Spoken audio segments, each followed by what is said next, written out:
qui est très important pour nous les Bantous.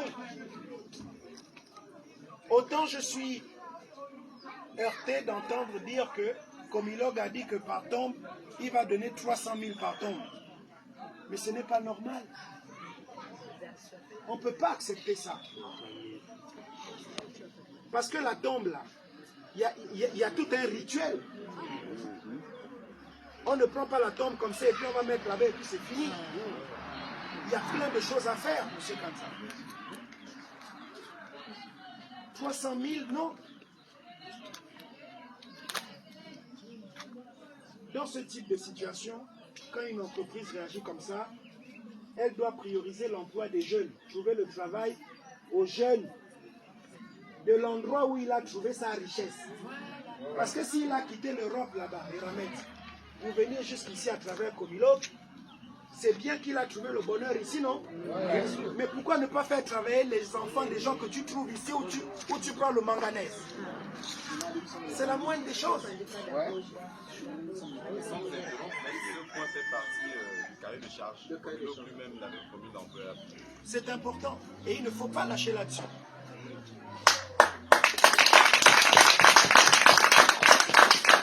Et puis je voudrais vous dire sur la puissance économique de Komilog.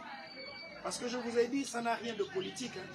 Ce n'est pas parce que le président était là que c'est un problème politique. Ça n'a rien de politique. Komilog que vous voyez là, à travers Eramet, des travaux comme ça, ou de cahiers de charges comme ça, ils peuvent en faire 10, 15, sans que ça n'affecte même leur marge bénéficiaire ou leur chiffre d'affaires. C'est rien pour eux. C'est pourquoi je ne comprends pas comment ils traitent les gens comme ça. C'est pourquoi il faut vous battre jusqu'au bout.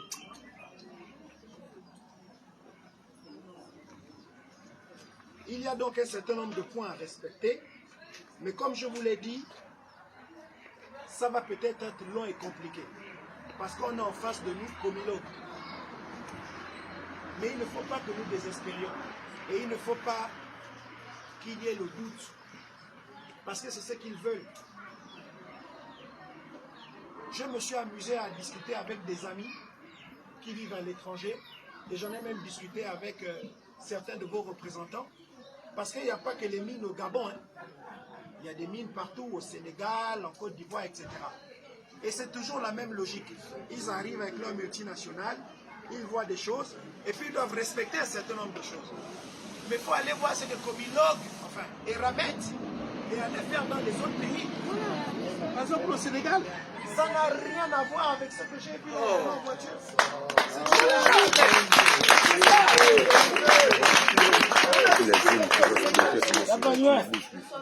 Transformer un village en ville, c'est une injure, ça. Parce que, bon, ce sont nos frères, le Sénégal, Côte d'Ivoire, etc. Mais pourquoi ils sont toujours mieux traités que nous? Donc, il faut qu'on demande à Komilog au moins ce minimum. Voilà. Tu ne peux pas avoir fait quelque chose de bien au Sénégal, et quand tu arrives au Gabon, où il y a même plus de manganèse qu'ailleurs, tu fais n'importe quoi. C'est inacceptable. C'est pourquoi il faut aller jusqu'au bout. Est-ce que vous êtes prêts à aller jusqu'au bout? Oui. Est-ce que vous êtes prêts à aller jusqu'au bout? Oui.